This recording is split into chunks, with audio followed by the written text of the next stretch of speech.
The CBS Radio Mystery Theater presents...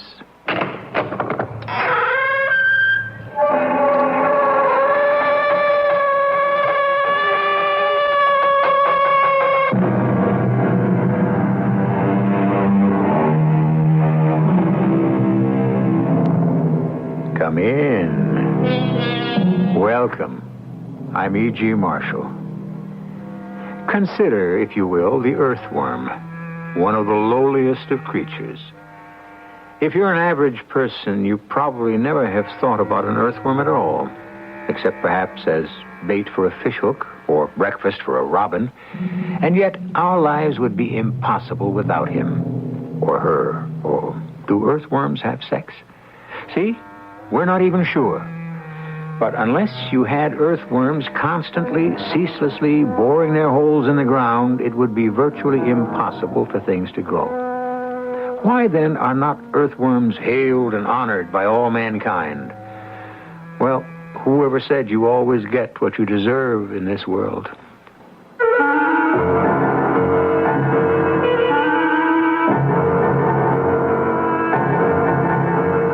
Our mystery drama, The Aurora Group, was written especially for the Mystery Theater by Sam Dan and stars Larry Haynes. I'll be back shortly with Act One.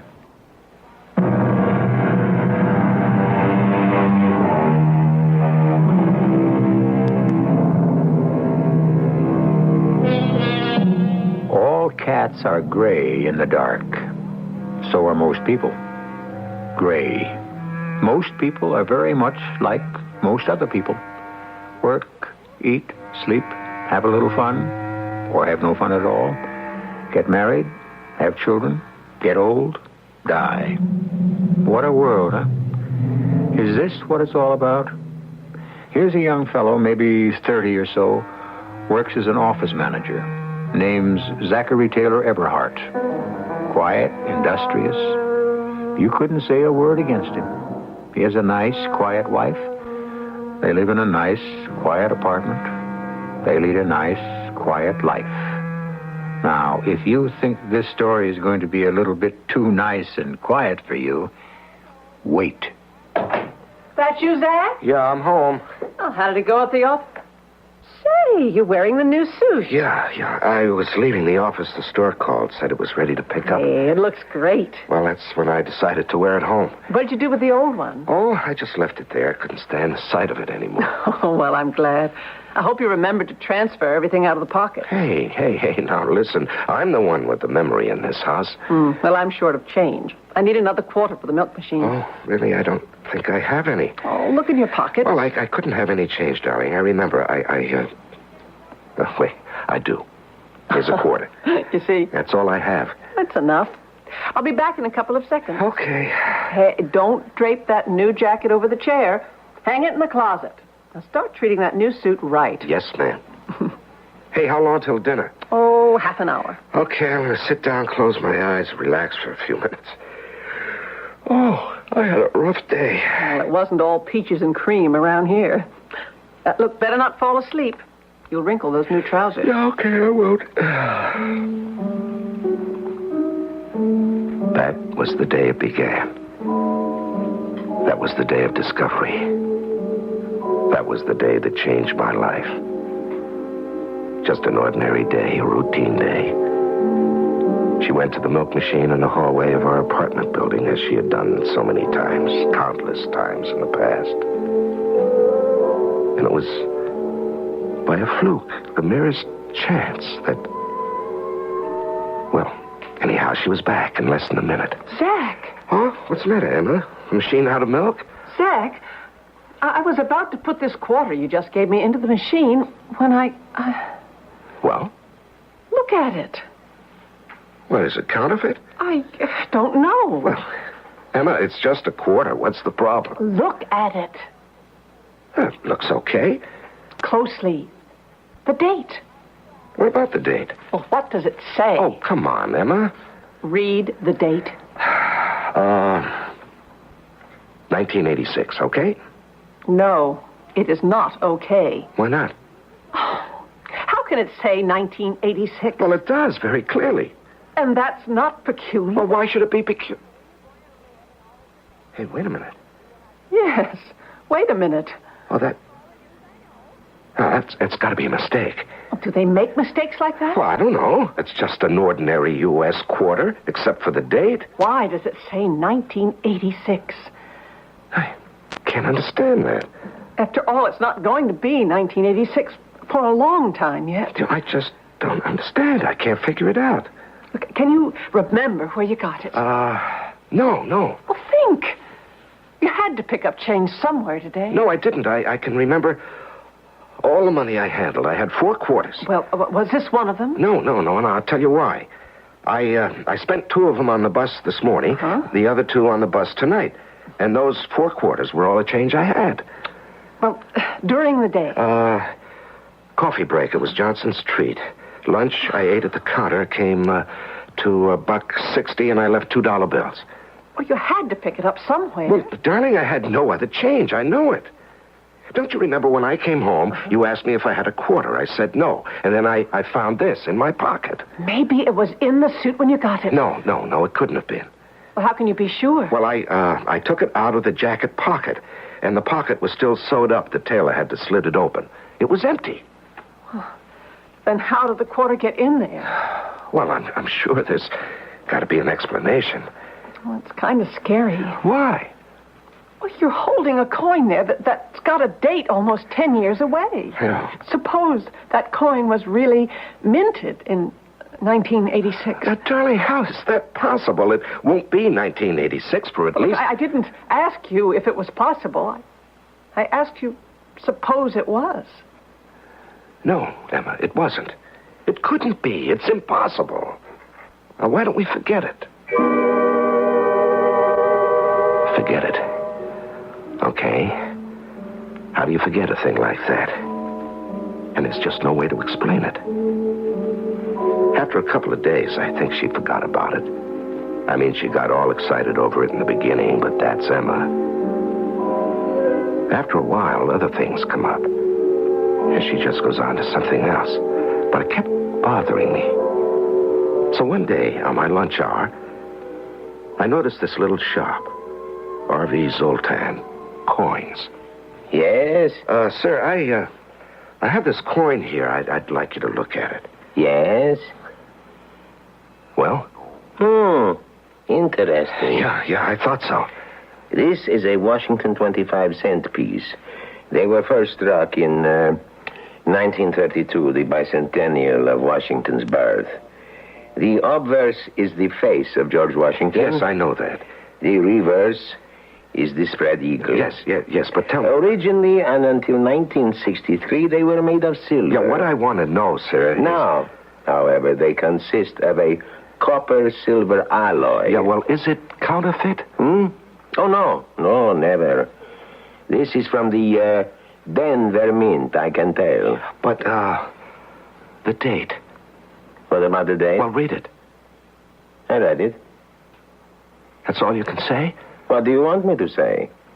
This coin was minted in 1986. How can you say it was minted in 1986? Yes, interesting point. Should I say, it will be minted in 1986? But it exists. Well, could there have been a mistake at the mint? No. Why not? We would know about it. Well, then what are you telling me? I'm telling you have a coin from 1986. Well, how is that possible? That is not my field. Possibilities. I am an expert only in numismatics. Now then, I suppose you wish to know the value of this 25-cent piece? Well, I would imagine it would be worth... A fortune? I'm sorry. Right now, all I could offer is the face value less 20%, which is my normal commission. But a coin from the future. A coin from the future is worthless. Only a coin from the past. But, sir... You see, value is based on rarity. Since I do not know how many 25-cent pieces will be struck in 1986, I cannot assign any true worth But it to would seem to me that... How did you happen to come into possession? I don't know. Forgive me. I have no right to ask that question. Unless, of course, you wish to sell it. Sell it? Well, isn't that why you came in here? Well, I'm sorry. You thought it might be worth a fortune. If only you know how many bubbles it is my misfortune to burst. He said more. A great deal more. But I wasn't listening. Where did that quarter come from? How did it get into my pocket? I felt completely up against a wall because there was no place to go, nobody to ask. If it was something in my mind, I could see a doctor, a psychiatrist. But here was the quarter. The quarter from almost 10 years in the future. The physical, actual quarter. Who could get around that? How could I get around that? And then, when I got home, another problem. Zach, Huh? What is it? didn't you check through that new suit when you got it? Well, sure. No, you didn't. I was hanging it away for you when I noticed a stain on the sleeve. Look. Oh. Oh, that's right. Oh.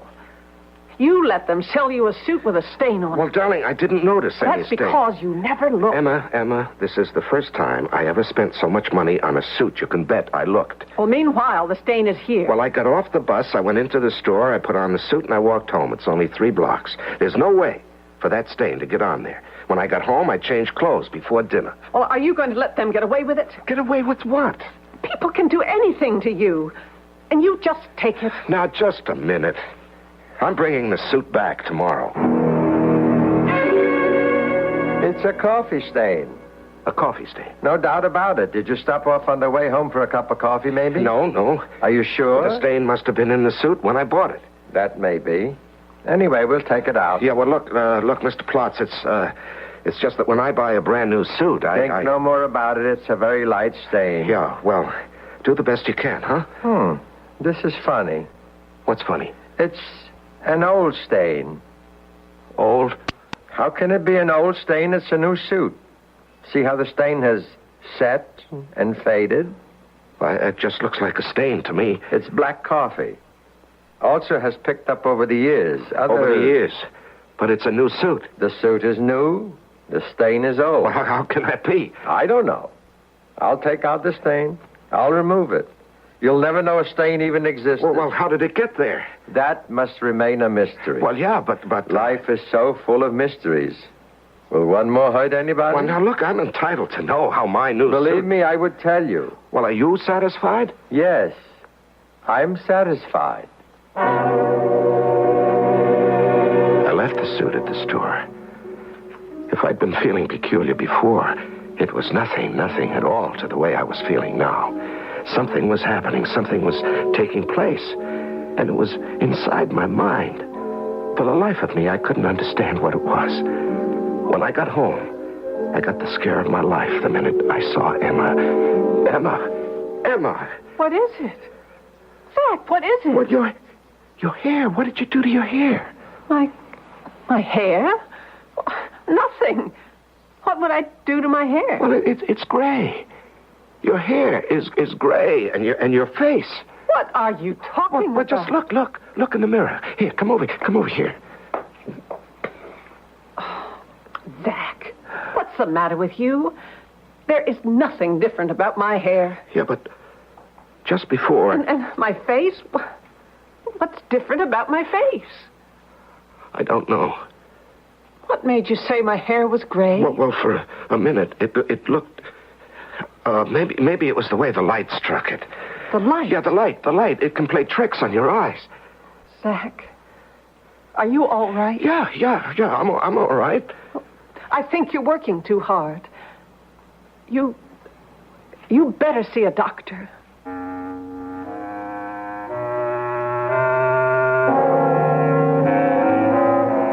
You're working too hard. You better see a doctor. How often do wives say that? If you had $1 for each time, you'd be rich beyond all dreams. But even though you'd be fabulously wealthy, you'd still be curious to know what was going to happen in Act 2. Well, join the rest of us here in just a few minutes.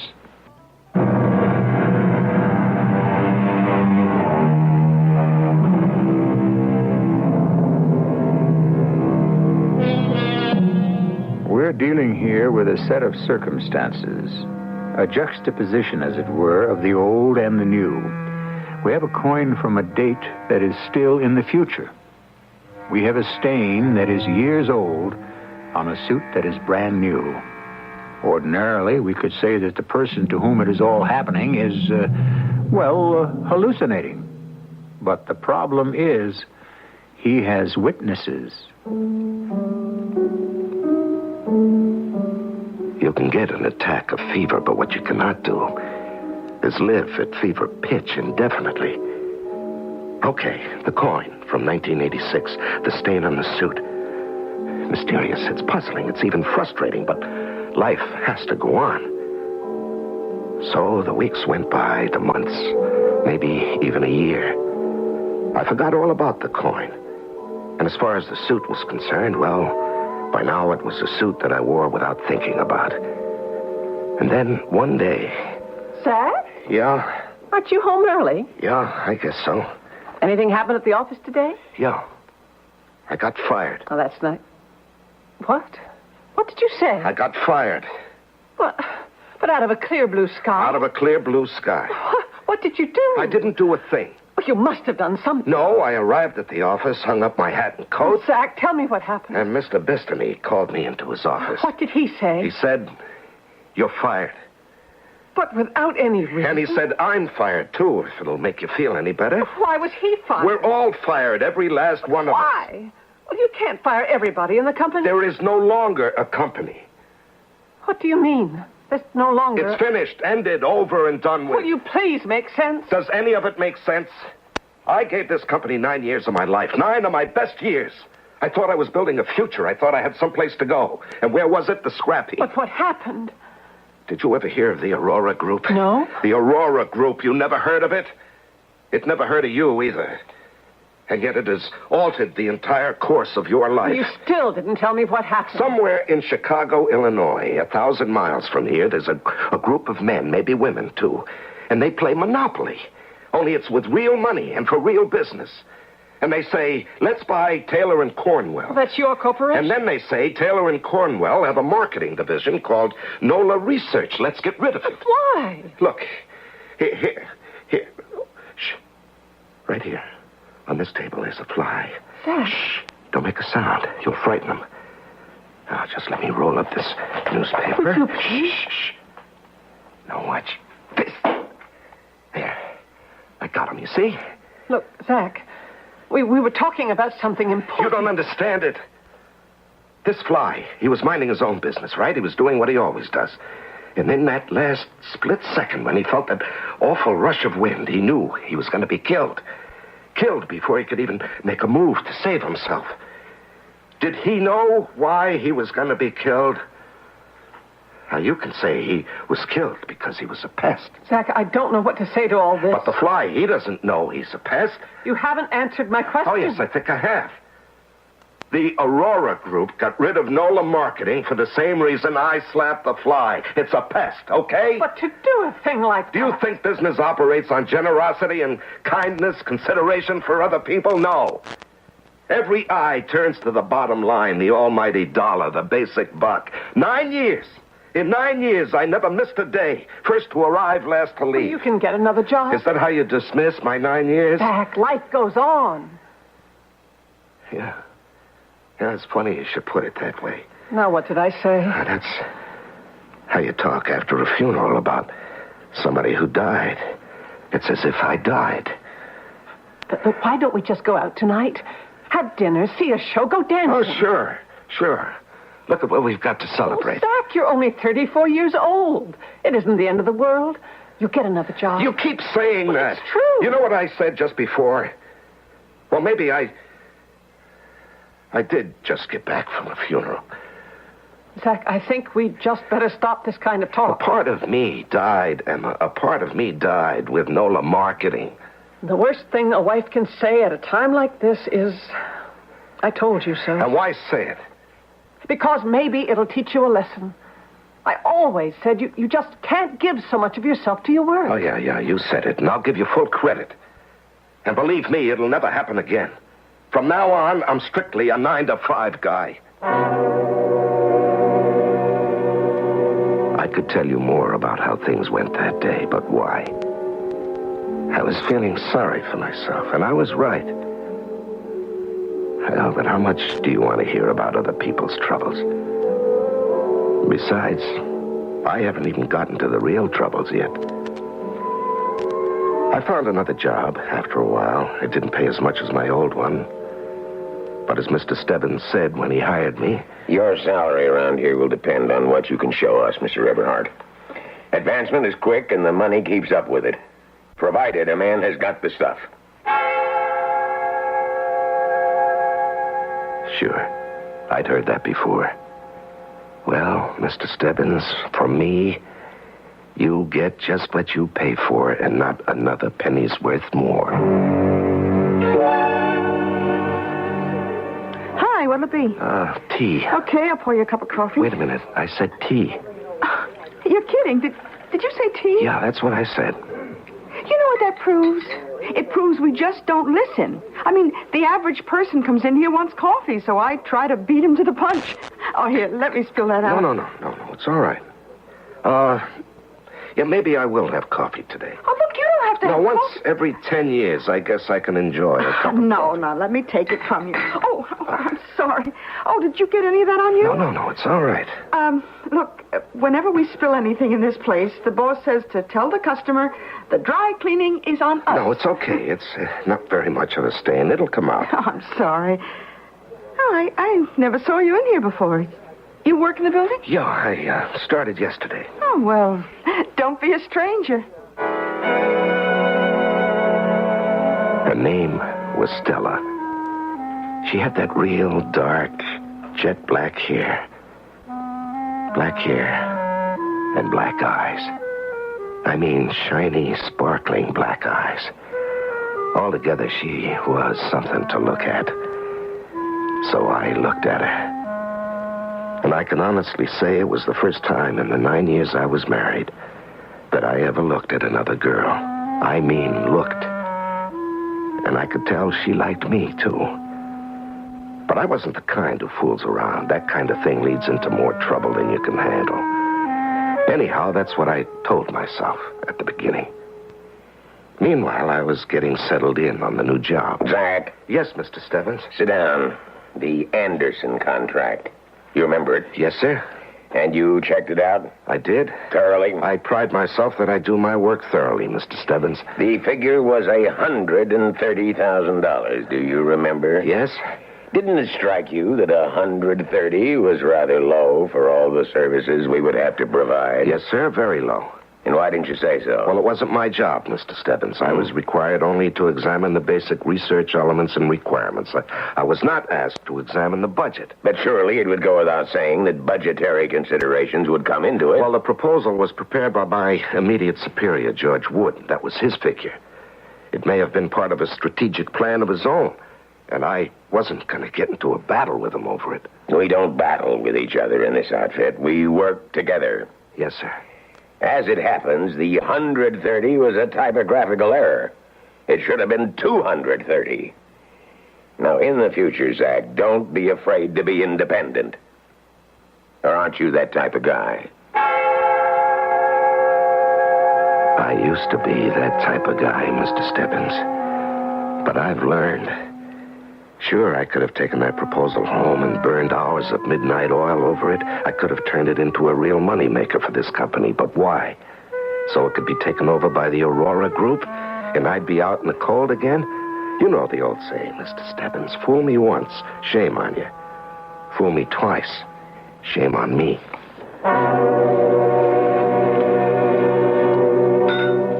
Zach.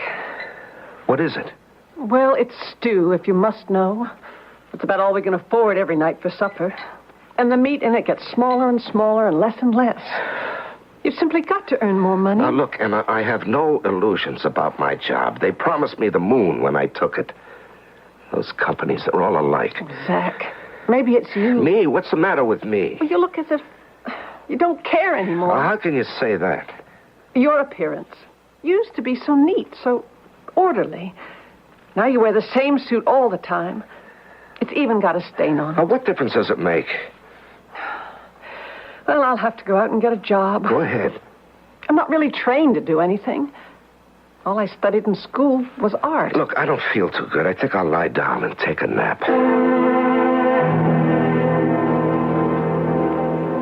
Hi. How are you, Stella? Oh, me? I'm great. Oh, what's the matter, Zach? It's a long story. Well, I got all day. I guess it has a real corny, cliche beginning. Oh, like once upon a time? No, more like, my wife doesn't understand me. Oh, I hear those stories all the time. Well, then I won't bother you with mine. Oh, no. To yours, I'd listen. Oh? I, get off at 5, so maybe we could go somewhere. You have to understand, I had to talk to somebody. I wasn't out for love or sex or any of the rest of that. That came later. Just to be with a girl who didn't keep nagging at me, who just was quiet and soft and understanding, especially understanding, who really knew what I was talking about when I mentioned the Aurora Group. Oh, yes, I know. My aunt, my father's sister, she's very old country, very superstitious, which doesn't mean she's wrong. Now, the Aurora Group is Mephistoff, the angel of evil. The angel of evil. Any man who wishes to succeed challenges him, and therefore that person must be struck down, as you were. Oh. You know something? I believe you. Oh, so do I. But we'd better not tell anybody. They'd think we're crazy. They're crazy. Crazy to think they can beat what's his name? Mephistoff. Mephistoff. But if you don't bother him, he won't bother you.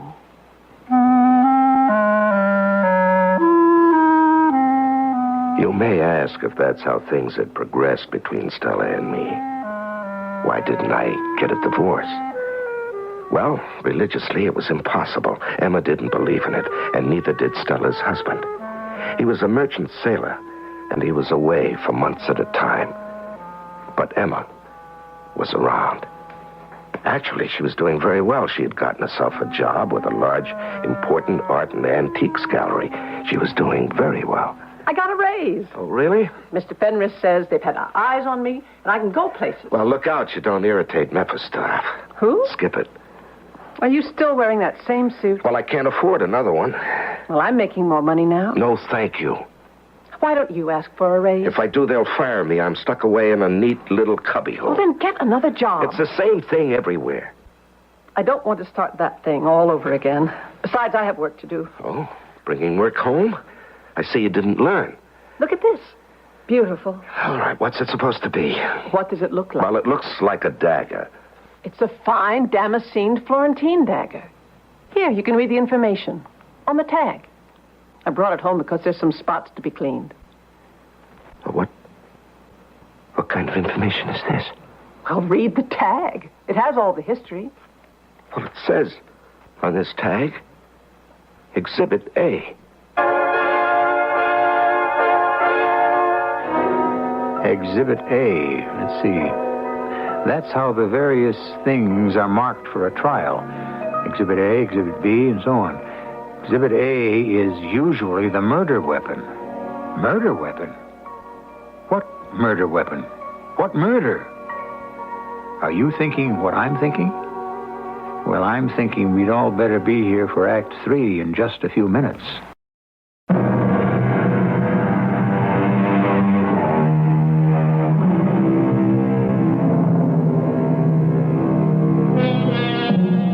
We are looking at a beautifully damascened Florentine dagger, the work of an outstanding Renaissance craftsman.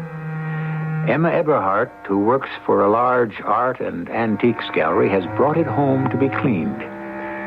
Zachary Eberhardt looks at the tag attached to the dagger, and instead of reading the history of the weapon, all he sees is a notation that says, Exhibit A. What do you mean, Exhibit A? I typed that tag myself. Well, Emma, read it.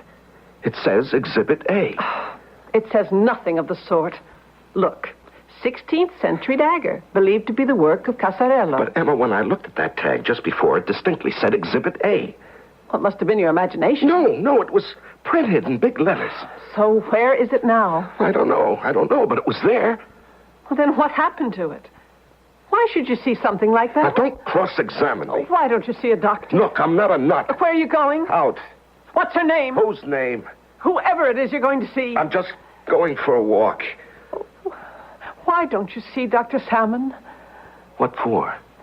You're coming apart. I'm all right. Oh, Zach, it's been 5 years since you lost that job with Nola. You mean since that Aurora Group destroyed Nola? Business is business. You've got to get hold of yourself. Look, what happened to that coin? What coin? Don't you remember? 5 years ago, you found a quarter.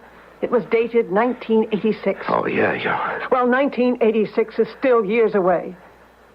What did you do with it? Well, I spent it. You spent it? Yeah, I dropped it in a slot somewhere. But, Zach! It wasn't worth anything. I took it into a coin expert. Then it's gone. Yes, it's gone. Zach, somehow I feel that everything that's happened to you since then is tied up somehow with that quarter. What happened to me was I got sandbagged by the Aurora Group. That's what happened to me. Well, I made an appointment for you with Dr. Salmon. Please, Zach, please keep it. Now, let's straighten this whole business out at the start, Doctor. I don't believe in this entire psychiatry thing. I think it's a waste of time. Why did you come? Well, otherwise my wife would have made me miserable. Your wife told me your problem. Yeah, I'll bet she did. She said you had suffered a terrible disappointment. Oh, really? You had worked wholeheartedly for a certain company that was suddenly taken over by some conglomerate, and that was the end of it. Is that true? Well, that part of it is true. And since then, you've gone completely to pieces. No, I'm just playing it smart, not giving anybody else a chance to use me and throw me away. But don't you think... Don't I think what? That I ought to pull myself together and make a fresh start? And no, look, I get that lecture from her. Do I have to get it from you, too? I won't lecture you at all. I would merely say you must choose. Choose between a vigorous life and a living death. Mr. Eberhard. Mr. Eberhard. Why are you looking at me like that? Why was I looking at him like that? When I first walked into the office, he had a mustache. And now, he had a beard. And he looked a great deal older. And we weren't in the office at all. We weren't in the office at all. Dr. Salmon, you have seen the defendant in the past as a patient. That is correct. And what was your impression? A rightly disturbed person. In what way? To be as brief as possible, there are those people who simply cannot cope with the pressures of society. When they meet with severe disappointment or defeat, it becomes a psychological blow from which they never recover. But why should this have made the defendant kill his wife? Dr. Salmon? Dr. Salmon? Mr. Eberhard. Mr. Eberhard. What? You seem to be in another world. Dr. Salmon, do you intend to grow a beard? Yes. How did you know? Well, you should. Because you look very good. Mr. Eberhard, I'm trying to help you. No, that can't be done. Why? I just saw it, so no one can help me. What did you just see? The future. Well, how can a person see Now, don't waste time with that. I've seen it. I just realized I've been seeing it all along. What you're saying is an impossibility. No, I'm sure. But that doesn't mean it can't be done. I see the future. It's revealed to me in little flashes, tiny clues. Here, look, I get a coin, a 25-cent piece with a date far in the future. I get a brand new suit that has a stain on it. A stain that it's not supposed to pick up until years later. I see a dagger with the words Exhibit A on it. I see a flash of my wife with white hair. I see you with a beard testifying at a murder trial. My trial. Your trial? Yes, I can see myself, the prisoner in the dock. Well? Well, obviously. Hallucinations. That's what you were going to say, huh? Yes. And that's how you intend to help me, by trying to prove it's all in my imagination? Where else can it be? Well, that's great for you. You want to help me on your terms. Help me on mine. I'm headed for a future where I murder my wife and stand trial. Can you stop that future? Why do you want to murder your wife? I don't. Surely you must have a reason. No, none at all. Another woman? No, I can't marry her anyway, which means Emma isn't in the way. But doesn't Emma object? No. Emma is holding hands with this Fenris guy at the gallery. Maybe you'd want to kill her for that. No, I don't care that You much. envy her success. She's rising in the world. She's going to be made manager at the gallery. No, it doesn't mean a thing to And me. yet you insist you're going to kill her. No, I don't insist on anything. All I know is what I saw in the future. What do you think you saw in the future? Oh, Doctor, have it your way. All I know is I'm going to kill her. I haven't the faintest idea why. Well, then... Let me say that I can't imagine why. It goes against my entire grain. I'm not a killer, but I'm going to do it. And there's no way to stop it. I've seen the future. I decided to get out of here. How could I kill Emma if I wasn't around? And so, I decided to drop out. Just disappear.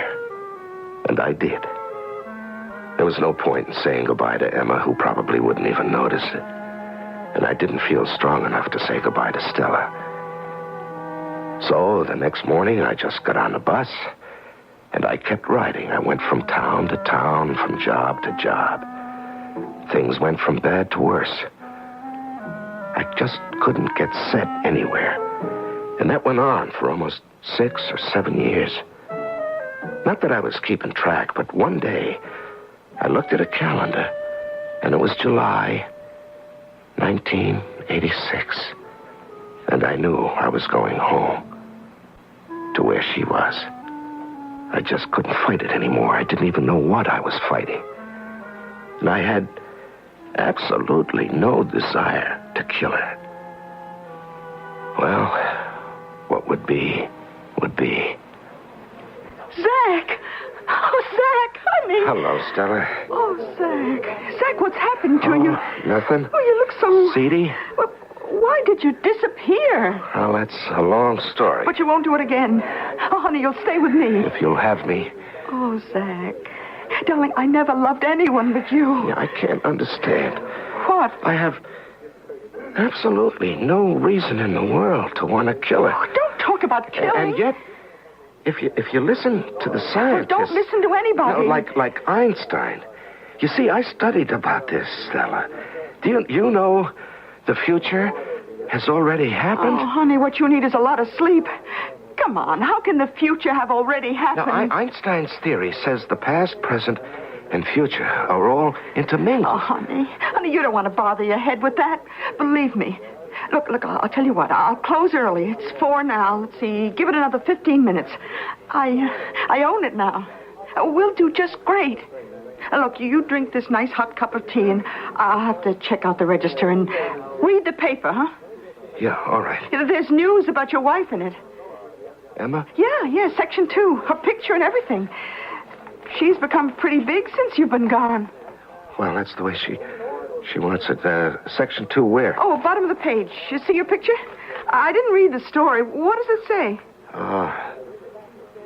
Mrs. Emma Eberhardt, Managing Director of the Allenby Galleries. Managing Director? Oh, that isn't bad. Has just been named a Vice President and member of the board of the parent company, the Aurora Group.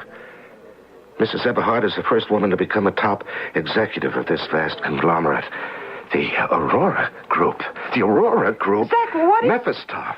Who? Well, you should know Mephistoff. Zach. She is a member of Mephistoff, the Aurora Group. She has become one with those who destroyed me. Oh, Zach, forget it. Now, I wonder if she's home. I'm going to call her.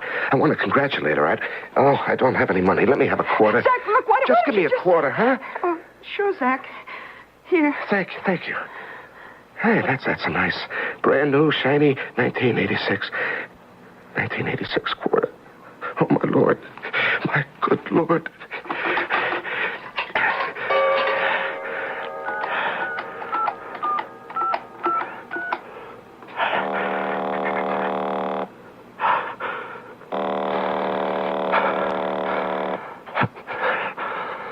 She isn't home.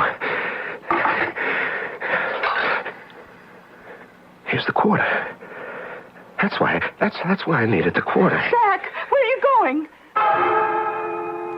I knew where I was going. To the gallery. To the gallery that was owned by the Aurora Group.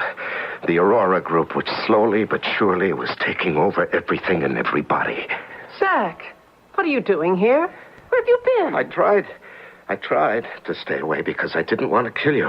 Zach. But you became one of them. You're a member of the Aurora Group. Well, I'll have to ask you to leave. Here it is on this tabletop. This beautifully damascened Florentine dagger. Do you see?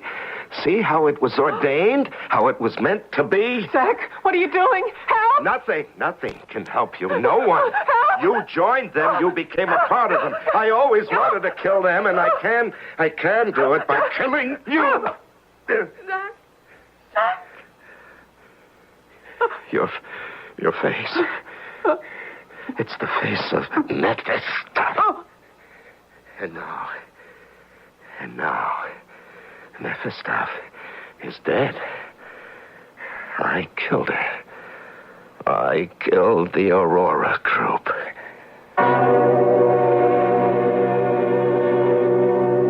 Well, he didn't. Not really. The Aurora Group is still around, bigger, richer than ever. But just as every man has his price, every man can have his motive. And if you think you're not the type who could kill, well, it all depends on the game and the stakes, doesn't it? More about the game in just a few minutes.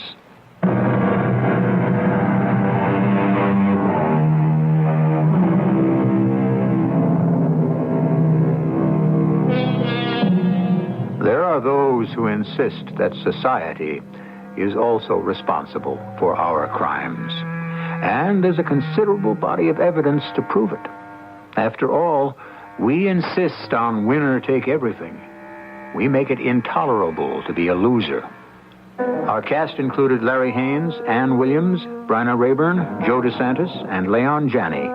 The entire production was under the direction of Hyman Brown. This is E.G. Marshall inviting you to return to our Mystery Theater for another adventure in the macabre. Until next time, pleasant dreams.